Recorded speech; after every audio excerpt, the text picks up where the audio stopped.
So, immigration, republicanism and nationalism in France. Well, we'll talk about republicanism and nationalism at the end of the presentation, and the question is whether it has something to do or not with the migration issue we are to deal with. So, I must remember an historical fact, which is very important, that France is the only European country that did not migrate to Americas because of the French Malthusianism, the labor shortage consequent to this strange behavior, and so the need for immigrants. And here is a series of slides, two slides, and you can see the net growth of all these countries, decade after decade, from the middle of the 19th century up to the 30s. And you can see that in England and Wales, Austria, Scotland, etc., hundreds of thousands of people were lost per decade.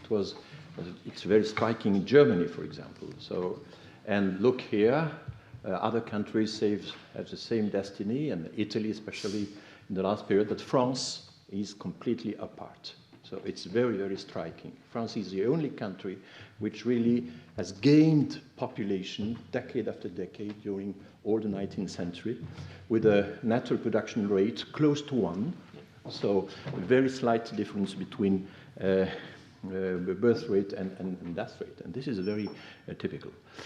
Here is the evolution of migration, millions of foreigners, millions of immigrants. You can see that in the last period, the last year, the gap, the difference between the number of foreigners and immigrants has widened. And the percentage of population, well, there are some doubts about the quality of this figure. We reasonably consider that, taking into account the illegal immigrants, we have cleared the threshold of 10% of the immigrants of the first generation. If we add the second generation, we more or less 12% population more. We arrive at nearly a quarter of the population living in France today is either a migrant or child of one or two migrants. Nearly a quarter. So it's not very different from Germany. It's not very different from the Netherlands. It's a little less than the US, but not that much. In the US, it's 28%, something like that. So more or less, we are an immigration country. This is not a discovery. But it's always difficult for us because we consider that we are an immigration country in periods of crisis, in special periods, not as something ordinary. Okay. And here is, well, it's difficult to read, but this is the composition, all the national origins of the migrants, and you can see that from the Second Empire, in the period of Napoleon III, we tapped into our neighbors, the Belgium first, working in the mines, in the coal industries, in the railroads, etc. And then the Italians very soon, then the Spanish, and after the First World War, we recruited Polish in huge quantities and with very harsh methods. It has been described now. We have, and then after the First World War, we still recurred to migrants in order to reconstruct our economies, and this is sometimes recalled in the French public debate, the importance of migrants to reconstruct the economy after each of our wars, but progressively this memory is vanishing. It's interesting. And in the last periods, we have important arrivals of people from Maghreb, and then from sub-Saharan Africa, the color of the violet stripes, etc.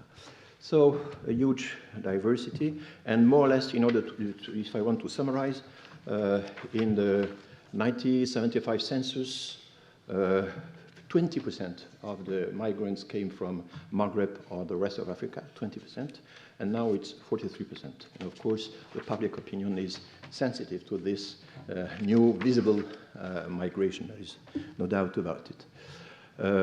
So I shall, an important episode in our migration history is the GISTI decision. GISTI is the name of a NGO which supports migration from the legal point of view, and the Council of State decided to enshrine the right to family reunification before the European Convention on Human Rights. Now it's obsolete, it has been taken over by the European Convention, but it says the same thing. People, foreigners have a right to have a normal family, and having a normal family implies to have a spouse, minor children with you, and the possibility for the spouse to work. And this is the core of our, but as we'll see, it is, well, the application is problematic. Okay, so another representation of it is just to take the two components of demographic growth, the natural growth, difference between birth and death, and the net migration. Of course, it's just net migration. It hides a lot of movements, inflows and outflows, but the comparison between countries is interesting, and you can see that an important part of the migration flows in the 50s, 60s, had contributed to the population growth, altogether with the baby boom. It was not a counter-cycling movement.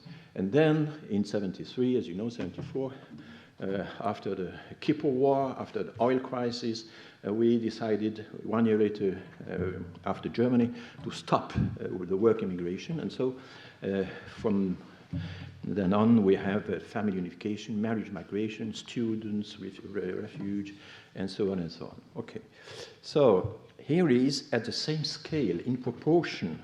This is Germany, and you can see immediately the huge contrast between these two countries. First, the natural growth is negative in Germany, more death than birth, and so it's very striking. We have never experienced such a negative growth. And you can see that in Germany, this profile, in French we say Russian mountains, like in the circus. It's very striking because this, so Germany is from the 70s, has an incredible capacity, a charitable capacity to welcome all the refugees from the conflicts or the wars at the south of Europe, in the Near East. It's very impressive. And France has never done this. We have an ordinary migration, which applies the laws, family reunification, etc. And we don't really welcome the refugees of all the wars. And this is, well, I can explain, I have many explanations about it. And just a third country is Spain, the same scale, it's also in proportion, and it's completely different. During the Franco regime, a very traditional migration, net growth, and you can see they migrated in the 50s, 60s, 70s, and then this incredible migration bubble, which burst when the subprime crisis. So in France, there is no correlation between the economic cycle and the migration movement. No correlation since 73, because we stopped the work immigration. While in South Europe, you have still a correlation between the economy and migration. And this is an important difference between Western Europe and Southern Europe. Okay, so I will skip all this story about the attitudes. Well, it's important, but we had the dream in the 90s that we could stop completely migration. It has been abandoned, and even now the rightist part of the political spectrum, not the extreme right, but the rightist part, agrees that yes, we have immigration, we have to reduce it, but the idea to abolish it is unreal. So let's go to the Sarkozy era, and then to the present contemporary period. Sarkozy had the idea that this famous slogan, oui à l'immigration choisie, non à l'immigration subie. Subie means suffered, imposed, something like that, between suffered and imposed. And the problem was that immigration subie was a legal immigration. It was family reunification. It was the students. So how can you qualify as suffered, as imposed, something which is legal from with a constitutional basis or based on European convention? This is a problem. And his idea was to imitate the Swiss system or the Canadian system and having and selecting high-skilled migrants. So let's see to what extent he succeeded in doing this. Here are the distribution of the different categories of admission, of permits, since 2005. 2005 is the moment at which Sarkozy is Ministry of Interior for the second time, and he is really beginning to reform, to recast, refonder the national immigration policy. And in 2006, there is a very important reform. He created a ministry of the, well, he tried to repatriate all the ministerial departments working on migration into a same system. And then later, some years later, when after his election to the presidency, he will create a Ministry of Immigration. So the idea is to have a coherent, consistent action on the migration. But as you can see here, the work migration, well, has increased a little after 2006, but very little, and we never reached the objective, which was clearly formulated. It was we need to have a work migration which is at least as important as the other categories of migration. It means we have to reduce immigration subie in order to promote immigration choisie, and you see that the result was absolutely out of reach. And I wrote a book on this question, why it has never been evaluated, never. You will not find in any official commission, for example, an evaluation of all this period. And then the policy. So what you can see also here is the two categories of family migration, family-based migration. Two very different categories, families of foreigners. And so this is the family reunification according to European law, and families of French. You have no right to marry a foreigner, and this creates a marriage migration. And marriage migration is a little more important in volume than the families of foreigners and family reunification. And as you can see, during the Sarkozy period, there was a slight reduction of these two categories, but and then we came back to the same level in the beginning, and so it is contained. It is more or less extremely stable, and all the debate on the successive presidential campaigns are about the reduction or even the abolition of family reunification. But how can you do it? We have done everything. We have fought with we combat white marriages, or gray marriages, and marriage without the consent of one of the spouses, and so on. We have imposed threshold of resources, etc.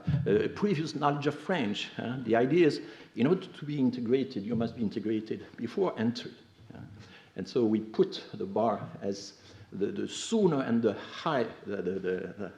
highest as possible. And okay, so the result is we contained family migration, but we never succeeded to reduce it unless we solemnly proclaim then we should resiliate the international conventions. And some political leaders have begun to write this down in their programs, but they didn't want. And so the most important increase in migration flow is a migration of students, international students. We include international students among migrants. And refugees seek people, well, this is, of course, the impact, but a rather slim impact of the so-called migrant crisis.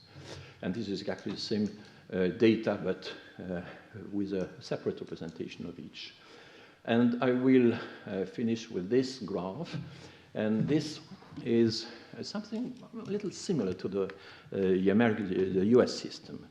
The 90,000 people who are granted a family permit every year, who are they? How does it work? Well, in fact, if you look in depth, an important fraction, we don't know exactly, of these people are here since years. They have these permits in 2008, 18, for example, but they live in France since 10 years, 15 years sometimes, etc. So these undocumented people spend their time accumulating papers.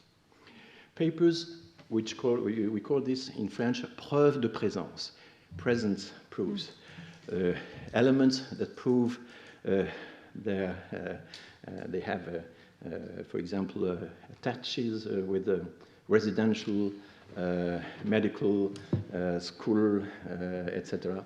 So they send their children to school, they work, they have access to special care, there is a special line of budget for undocumented people. So these people are not completely out of the law. They are not outlaws.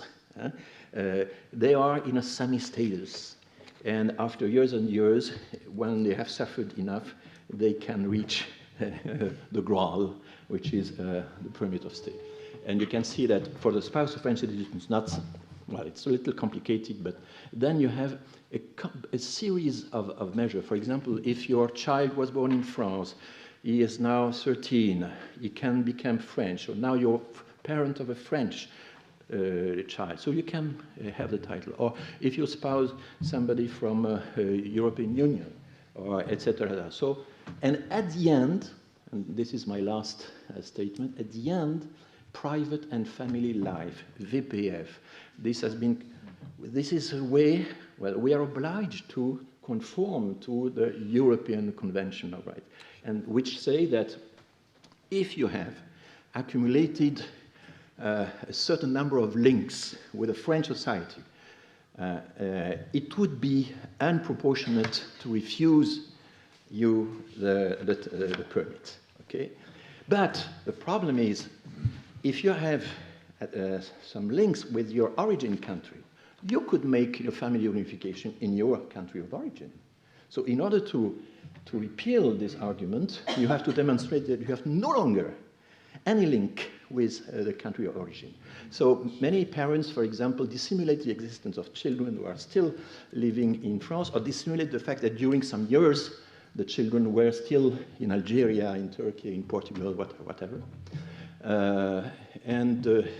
So all the binational way of life, the precedence of circulation between the countries, are absolutely must be kept out the sight of the administration, otherwise you cannot obtain the title. So after years and years of waiting, these undocumented papers receive a paper, well, on the family ground. In other countries, such as Germany, for example, an important fraction of these people would have been granted immediately an asylum title, or a work permit, or something different, a non-humanitarian or non-family, etc.